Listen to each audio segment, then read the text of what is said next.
पत्नी को आपने सुना संजय सिंह की, सुप्रीम कोर्ट ने संजय सिंह को जमानत दे दी क्योंकि ईडी ने आम आदमी पार्टी संजय सिंह की जमानत का विरोध ही नहीं किया था। संजय सिंह को जमानत मिल गई और अब आम आदमी पार्टी के तेवर और ज्यादा तीखे हो गए हैं। दिल्ली के मुख्यमंत्री तिहाड़ जेल में हैं। ऐसे में आम आदमी पार्टी के संगठन का काम देखने वाले संजय सिंह के जेल से बाहर निकलने के बाद अब दिल्ली की राजनीति बहुत तेजी से बदलने वाली है।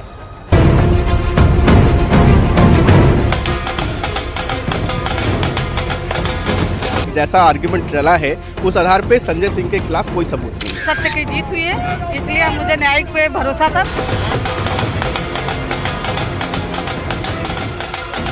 संजय सिंह जी की जमानत ने साबित कर दिया कि आखिरकार जीत सत्य की ही होती है। आम आदमी पार्टी के लिए बहुत बड़ी राहत की खबर आई।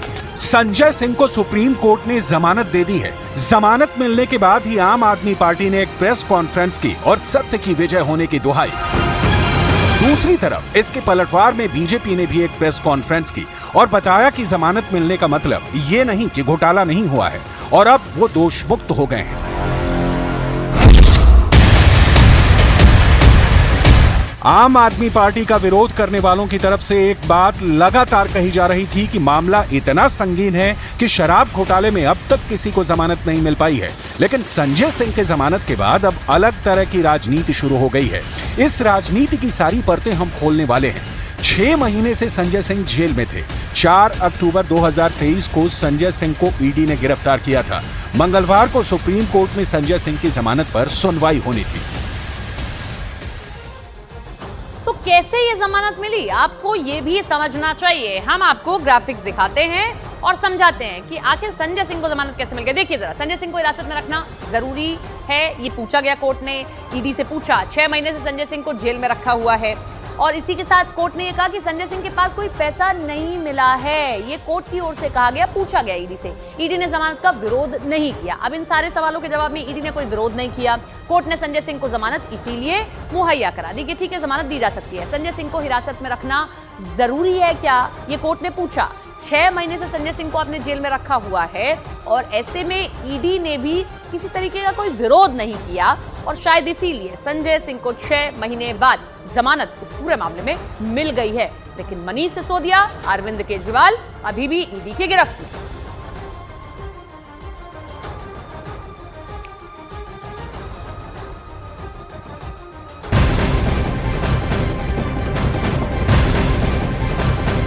और लोकसभा चुनाव का सबसे बड़ा दंगल जारी है और कर्नाटक के दौरे पर गए गृह मंत्री अमित शाह ने कांग्रेस पर बड़ा हमला इस दौरान बोला। अमित शाह ने केरल के एसडीपीआई और कांग्रेस के रिश्तों पर हमला बोला और कांग्रेस देश विरोधी ताकतों के साथ खड़ी है, ये आरोप लगाया। केरल में एसडीपीआई ने कांग्रेस का समर्थन किया और अब बीजेपी सवाल पूछ रही है कि कांग्रेस के उससे क्या रिश्ते। एसडीपीआई को पीएफआई का पॉलिटिकल फ्रंट कहा जाता है और यही वजह है कि गृह मंत्री अमित शाह ने कांग्रेस पर एसडीपीआई को लेकर इतना बड़ा हमला बोल दिया है।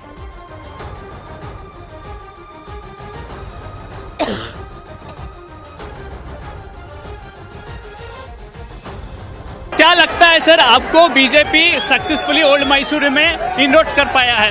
सिर्फ ओल्ड मैसूर नहीं, हम पूरे कर्नाटक की सभी 28 सीटें भारतीय जनता पार्टी जेडीएस गठबंधन जीतेगा। पूरी कर्नाटक की जनता मोदी जी को तीसरी बार प्रधानमंत्री देखना चाहती है। आप ये जन सैलाब दिखाइए, जो जन सैलाब आज उमड़ा है वो ही बताता है कि पूरा कर्नाटक मोदी जी का स्वागत करने के लिए तैयार है। सर एक तरफ कांग्रेस अपनी गारंटियों के बारे में बात कर रहा है, पर मोदी की गारंटी ग्राउंड लेवल पर रेजोनेट हो रहा है। आपको क्राउड में काफी लोग बता रहे हैं कि सेंट्रल गवर्नमेंट स्कीम्स का वो कितने बेनिफिशियरीज है। कितना बड़ा मुद्दा होगा सर ये इलेक्शन में? देखिए, बहुत बड़ा मुद्दा बनने वाला है और मैं आपको बताता हूँ, मोदी जी ने करोड़ों लाभार्थियों को जो फायदा मिल दिया है वो जरूर इस बार मोदी जी को तीसरी बार चुनेगा। सर और मेरा आखिरी प्रश्न सर, कांग्रेस को केरला में एसडीपीआई का सपोर्ट मिला है सर, ये क्या इंफर कर सकते हैं सर, ये एसडीपीआई सपोर्टिंग कांग्रेस इन केरला सर? देखिए, मुझे इसमें कोई आश्चर्य नहीं है। कांग्रेस आई वर्षों से सांप्रदायिक ताकतों का साथ लेकर देश विरोधी अभियानों का प्रच्छिन्न रूप से समर्थन करेंगे। एसडीपीआई का सपोर्ट लेने का मतलब ही होता है कि आप भारत की एकता और अखंडता में विश्वास नहीं करते। सुना आपने, जब हमारे सहयोगी ने एसडीपीआई को लेकर सवाल किया तो गृह मंत्री ये कहते हैं कोई संशय नहीं है कि अगर इन सबके तार जुड़े हुए हैं। अब आप सोच रहे होंगे एसडीपीआई क्या है, क्यों इसके तार पीएफआई से जुड़े हैं, तो जरा ग्राफिक्स देखिए और समझ लीजिए कि एसडीपीआई क्या है। ये बड़ी बात है कि एसडीपीआई को लेकर गृह मंत्री बहुत बड़े आरोप लगा रहे हैं कि एसडीपीआई एक ऐसा संगठन जिसको पीएफआई सपोर्ट करता है, और अगर एसडीपीआई को कांग्रेस का समर्थन दक्षिण भारत में मिल रहा है तो ये एक बहुत बड़ी बात है। तो एसडीपीआई का पूरा नाम social democratic party of India है। SDPI popular front of India की राजनीतिक शाखा है, जो हमने पहले भी आपको बताया। एसडीपीआई की स्थापना की बात करें तो 21 जून 2009 को इसकी दिल्ली में स्थापना होती है। एनके फैजी एसडीपीआई के राष्ट्रीय अध्यक्ष हैं। मुस्लिम, दलित, आदिवासी समुदाय के हितों के लिए काम करने का यह दावा करते हैं। 2013 में कर्नाटक विधानसभा चुनाव में 23 सीटों पर एसडीपीआई ने चुनाव लड़ा था। और अब बात वायनाड की करते हैं, क्योंकि वायनाड के मौजूदा सांसद राहुल गांधी एक बार फिर से वहीं से ताल ठोकने जा रहे हैं, जिसके लिए आज वो अपना नामांकन दाखिल करेंगे। बीजेपी उम्मीदवार और केरल बीजेपी के अध्यक्ष के सुरेंद्रन ने भी कांग्रेस के समर्थन पर निशाना साधा। एसडीपीआई के, जो हमने आपको बताया, एसडीपीआई से जुड़े संगठन पर संगीन आरोप लगाए हैं। The PFI has been banned 1 year back because of their activities, anti-national activities, terror activities, training of goons, killing of Hindus and Christians, and threatening Hindus and Christians, demolishing temples and churches. So the banned PFI, their political party is now supporting the Congress party. I would like to ask Mr. Rahul Gandhi ji, this is your national level policy. For vote bank, you are compromising the national interests. So Rahul Gandhi and Congress party is compromising national interests.